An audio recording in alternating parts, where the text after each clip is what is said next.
MTV news Kannada ವಾಹಿನಿಗೆ ಸ್ವಾಗತ. ಕುಂದಗೋಳ 3 ನ್ಯಾಯಬೆಲೆ ಅಂಗಡಿಗಳಿಗೆ ದಿಢೀರ್ ಭೇಟಿ. ಗ್ಯಾರಂಟಿ ಅಧ್ಯಕ್ಷ ಸತೀಶ್ ಕೋಬಯ್ಯನವರ ನೇತೃತ್ವದಲ್ಲಿ ಭೇಟಿ. ಅನ್ನಭಾಗ್ಯ ಅಕ್ಕಿ ಸೋರಿಕೆ ಆರೋಪ ಹಿನ್ನೆಲೆ ಪರಿಶೀಲನೆ ಕಾರ್ಯ. ಧಾರವಾಡ ಜಿಲ್ಲೆ ಕುಂದಗೋಳ ಪಟ್ಟಣದಲ್ಲಿ ಇರುವ 3 ನ್ಯಾಯಬೆಲೆ ಅಂಗಡಿಗಳಿಗೆ ದಿಢೀರ್ ಭೇಟಿ ನೀಡಿ ನ್ಯಾಯಬೆಲೆ ಅಂಗಡಿಗಳ ಆಹಾರ ಕೊಡುವ ಅನುಮತಿಯಲ್ಲಿ ಅವ್ಯವಸ್ಥೆ ಕುರಿತು ನ್ಯಾಯಬೆಲೆ ಅಂಗಡಿ ಮಾಲೀಕರಿಗೆ ಖಡಕ್ ಸೂಚನೆ ಕೊಟ್ಟು ಅನ್ನಭಾಗ್ಯ ಅಕ್ಕಿ ಸೋರಿಕೆಯಾದರೆ ಗ್ಯಾರಂಟಿ ಸಮಿತಿಯಿಂದ ಸರ್ಕಾರದ ಗಮನ ಹರಿಸಿ ನ್ಯಾಯಬೆಲೆ ಅಂಗಡಿಗಳಿಗೆ ಅನುಮತಿ ರದ್ದು ಕೋರಿ ದೂರು ಸಲ್ಲಿಸಲಾಗಿದೆ. ತಾಲೂಕು ಆಹಾರ ಇಲಾಖೆ ಅಧಿಕಾರಿ, ಗ್ಯಾರಂಟಿ ಸದಸ್ಯರು, ಸಾರ್ವಜನಿಕರು ಭಾಗಿಯಾದರು. ಈ ವೇಳೆ ತಾಲೂಕು ಗ್ಯಾರಂಟಿ ಸಮಿತಿ ಅಧ್ಯಕ್ಷ ಸತೀಶ್ ಕೊಬ್ಬಯ್ಯನವರು ಹಾಗೂ ತಾಲೂಕು ಆಹಾರ ಇಲಾಖೆ ಅಧಿಕಾರಿಗಳು ಕೂಡ ಮಾತನಾಡಿ ತಿಳಿಸಿದರು.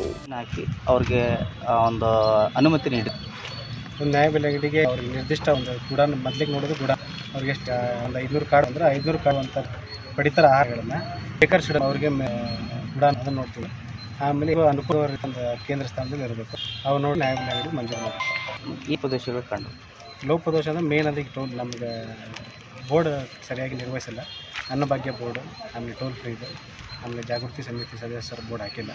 ಅದನ್ನು ಹಾಕಬೇಕಂತ ಹೇಳಿ ಅವ್ರಿಗೆ ಸೂಚನೆ ಕೊಟ್ಟಿದ್ದೀವಿ. ಕಾಳಸಂತೆಯಲ್ಲಿ ಅಕ್ಕಿ ಬಗ್ಗೆ ಏನು ಮಾಹಿತಿ ಇಲ್ಲಿ ಸಂಗ್ರಹಣೆ ಮಾಡಿ ಕಾಳಸಂತೆ ಸಾರ್ವಜನಿಕ ನಮಗೆ ಆರೋಪ ಬಂದಿದ್ದು, ನಮಗೆ ಹೆಬ್ಬೆಟ್ಟು ನಮಗೆ ರೊಕ್ಕ ಕೊಡ್ತಾರೆ.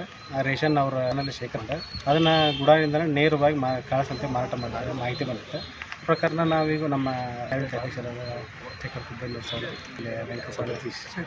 ನಮ್ಮ ಸತೀಶ್ ಕುಬ್ಬರ್, ಹಡಿಯಪ್ಪಣ್ಣವರು, ಶಂಕರಪ್ಪಣ್ಣವರು, ಆಮೇಲೆ ನಮ್ಮ ಮಾಧ್ಯಮ ಮಿತ್ರರೊಂದಿಗೆ ಇಲ್ಲಿ ಬಂದು ವಿಸಿಟ್ ಮಾಡಿದ್ದೀವಿ. ಈಗ ನಮ್ಮ ಸದ್ಯ ಈಗ ಲೋಕ ಕಂಡು ಬಂದು ಈಗ ನೇರವಾಗಿ ಈಗ ಅಕ್ಕಿಲೇ ಹೆಬ್ಬೆಟ್ಟು ಆಗ ರೇಷನ್ ಕೊಟ್ಟು ಕಳಿಸಿದೆ.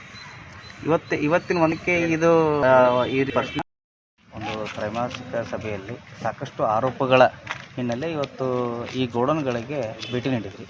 ಏನೆಲ್ಲ ಇಲ್ಲಿ ಲೋಪದೋಷಗಳು ಕಂಡು ತಮ್ಮದು? ಇಲ್ಲಿ ನಮ್ಮಲ್ಲಿ ಇವತ್ತು ಪಂಚ ಗ್ಯಾರಂಟಿ ಯೋಜನೆ ತಾಲೂಕು ಪಂಚಾಯತಿ ಇಲ್ಲಿ ಸಾರ್ವಜನಿಕರವಾಗಿ ನಮ್ಮದೊಂದು ಯೋಜನೆ ಬಗ್ಗೆ ಕಂಪ್ಲೇಂಟ್ ಇದ್ರೆ ಹಾಕಿದ್ವಿ. ಆ ಕಂಪ್ಲೇಂಟ್ ಬಾಕ್ಸ್ನೊಳಗೆ ರೇಷನನ್ನು ಹೆಬ್ಬಟ್ಟು ಕೊಟ್ಟು ಇಲ್ಲೇ ತೊಗೊಂಡು ಮಾರಾಟ ಮಾಡ್ತಾರಂತ ಕಂಪ್ಲೇಂಟ್ ಇತ್ತು. ಆ ಉದ್ದೇಶದಿಂದ 3 ಪಡಿತರ ಇವು ನ್ಯಾಯಬೆಲೆ ಅಂಗಡಿಗೆ ವಿಸಿಟ್ ಕೊಟ್ಟಾಗ ಇದು ಒಂದೇ ಸರಿ ನಾವು ವಿಸಿಟ್ ಮಾಡೀವಿ. ಒಂದೇ ಸರಿ ನಾವು ವಿಸಿಟ್ ಮಾಡಿ ಅವ್ರಿಗೆ ಏನೈತಿ ಅದನ್ನು ಹೇಳಿವಿ.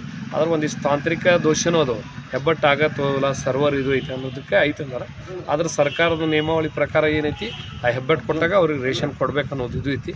ಆಮೇಲೆ ಬೋರ್ಡ್ ಹಾಕೋದು, ಅವು ಏನಿದು ಸ್ಟಾಕ್ ಪ್ರತಿದಿನದು ಬರೆದು ಹಾಕಂದಿವಿ. ಅವ್ರ ಥರ ಒಂದೇ ಸರಿ ಅವ್ರಿಗೆ ಎಚ್ಚರಿಕೆ ಕೊಟ್ಟಿವಿ. ಹಾಗೇನಾದ್ರು ಸಿಕ್ಕರೆ ಸರ್ಕಾರದ ಮಟ್ಟದ ಗಮನಕ್ಕೆ ತಂದು ಅವ್ರ ಮೇಲೆ ಆ್ಯಕ್ಷನ್ ತೊಗೊಳಕ್ಕಿದ್ವಿ. ಈ 3 ಅಂಗಡಿಗಳಲ್ಲಿ ಯಾವ ಲೋಪದೋಷಗಳು ಪ್ರಮುಖವಾಗಿ ಕಂಡಿತ್ತು? ಲೋಪದೋಷ ಅಂತೇಳಿ ನಮಗೇನು ಇದು ಕಂಡಿಲ್ಲ. ಇದ್ರೊಳಗೆ ನಾವು ಅವ್ರಿಗೆ ತಿಳುವಳಿಕೆ ಹೇಳೋಣಂತ ಬಂದಿದ್ವಿ. ಅಂದರೆ ಈಗ ಒಂದು ಬೋರ್ಡ್ನಲ್ಲಿ ಬರೆಯೋದಾಗಲಿ, ಮಾಹಿತಿ ನೀಡೋದಾಗಲಿ ಯಾವುದು ಇವ ಬೋತಿ ಅಲ್ಲ ನಮ್ಮ ಪ್ರಕಾರ ಅದನ್ನು ಅವ್ರಿಗೆ ತಿಳಿಸಿ ಹೇಳಿದ್ದೇವೆ. ನಾಳೆ ನಾಡ್ದು 2 ದಿನದಾಗ ಹಾಕಿ ನಮಗೆ ವಾಟ್ಸಪ್ ಹಾಕ್ತೀನಿ ಅಂತ.